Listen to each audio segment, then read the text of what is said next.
नाशिक शहर police आयुक्तालयातील Nashik road उपनगर police Thane हद्दीत जबरी चोरी व खुनाचा प्रयत्न करणारा तसेच 1 वर्षापासून फरार असलेला आरोपीस नाशिक रोड पोलीस उपनिरीक्षक युनिट गुन्हे शाखा यांनी जेरबंद केले।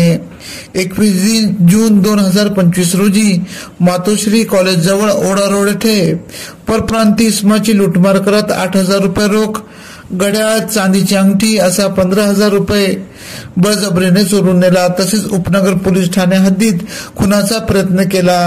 या दोन्ही गुन्ह्यात वर्षभरापासून फरार असलेला आकाश सोमनाथ कुंवर वय 23 राहणार कोटमगाव नाशिक रोड यास जेरबंद करत पुढील कारवाईसाठी उपनगर नाशिक रोड पोलीस ठाण्याच्या ताब्यात देण्यात आले। सदरची कामगिरी युनिटचे प्रभारी अधिकारी पोलीस उपनिरीक्षक संदीप पवार, पोलीस उपनिरीक्षक प्रेमचंद गांगुर्डे, दिलीप भुई, मंगला जगताप, नितीन फुलमाळी, दत्तात्रय चकोर, मंगेश जगझाप, संजय पोटिंदे, भरत राऊत तसेच नाशिक रोड पोलीस ठाण्याकडील गुन्हे शोध पथकाचे पोलीस हवालदार अविनाश देवरे, विशाल कुंवर, अजय देशमुख यांनी केली।